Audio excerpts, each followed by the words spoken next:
All right, so I've been wanting to start this YouTube for so long, but I've just been holding myself back, and that's just the wrong thing to do. If you feel like you're passionate about something, but you're afraid of what others will think. uh, I mean, it took me so long to get by that, but I finally did it. So I'm gonna go ahead and drop some stuff that I feel like is uh is needed. All right, so one of the main things this channel will be based around is trucking.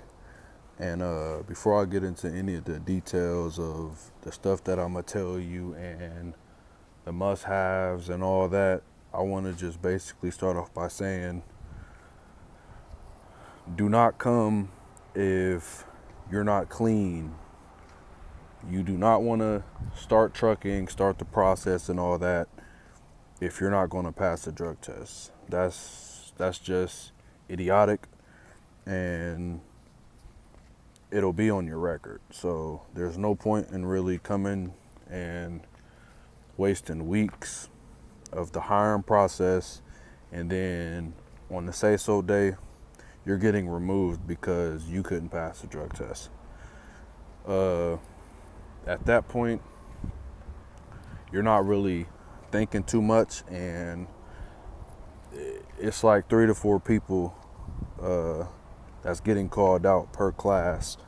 And I didn't believe it, but I mean, I seen it in school, and then I seen it on the hiring process at the company. And like I said, it's idiotic to even let yourself get that far and then be removed because you wanted to continue smoking, or you wasn't thinking that you were going to get caught. So first and foremost, please make sure you're clean before the hiring process or before even doing anything.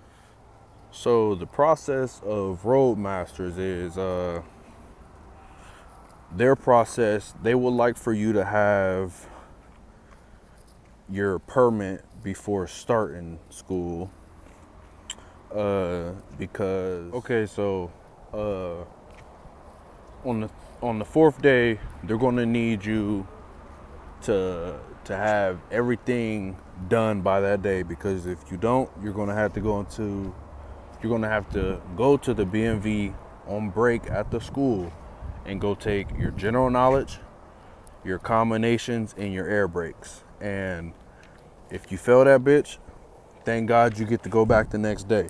So it's going to be like muscle memory. But on that fourth day, if you come to Roadmasters without your permit, you're going to go have to take your general knowledge, your air brakes, and your combinations test. So your best bet is to knock that out before you start, because that'll make your process longer. If you don't pass one, you're going to be pushed back, and that's what I had to go through, but I got it done. So after that, you're in class for that first week no matter what. You're going through all the important videos and all that, just like any process. So after that, you're going to go to the test pad, which is outside, and you're going to be learning the maneuvers and all that. Any time that you get to study for that pre-trip, there's a truck to the left of the building outside, and you're going to have to study that pre-trip. You're going to want to study that before you even you're going to want to start studying them parts and everything before you even come to the school. I mean, I didn't study the pre-trip until my last week, but it was just a grace of God. Like, that whole process was a grace of God. That second and third week, you're going to be on that test pad learning the maneuvers and that pre-trip. And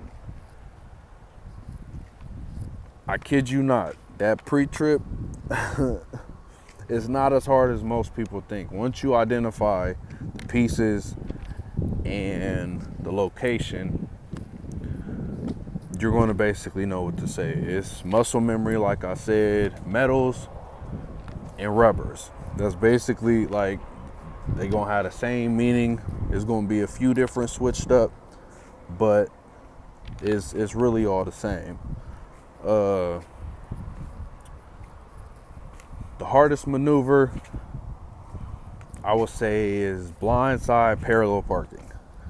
You're going to want to do every maneuver over and over and over and over and over, even if you feel like you're good at this and you don't need to, because there's people that fail straight line backing, and that has to be the easiest shit that they could give you. So don't get too cocky. Keep doing the maneuvers over and over and over.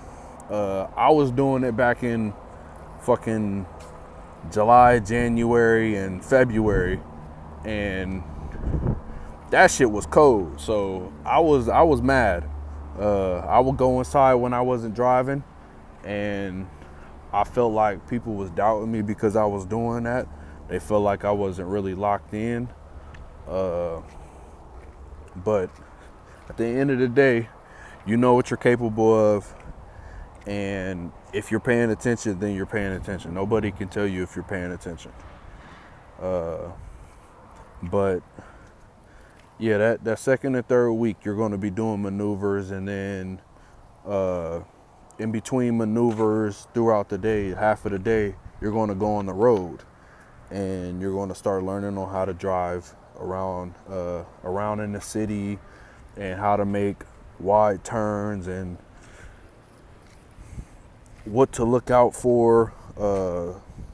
Don't trust cars around you, all that shit.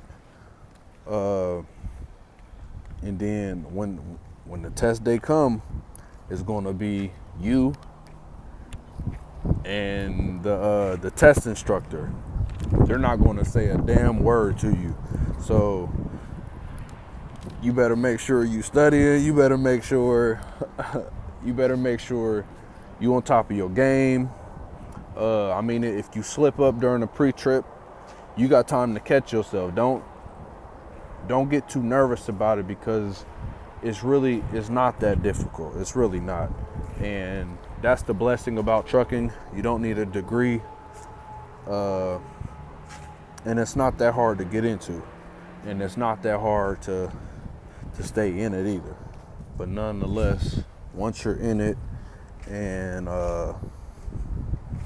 you pass, it's definitely a lot of weight off your shoulder. But in the process, once you pass that fucking pre-trip, that's the biggest weight lifted off your shoulder, and you have all the confidence in the world about the maneuvers. And if you fail a maneuver, come back the next week. That's the only thing that sucks about the maneuver. When you fail the maneuvers, you gotta wait a week to come back. No, you gotta wait a week to come back and test, but you can, once you fail the maneuver and the pre-trip, you gotta wait a week to come back and test. But the good thing about it, you can come back every day and still practice on site.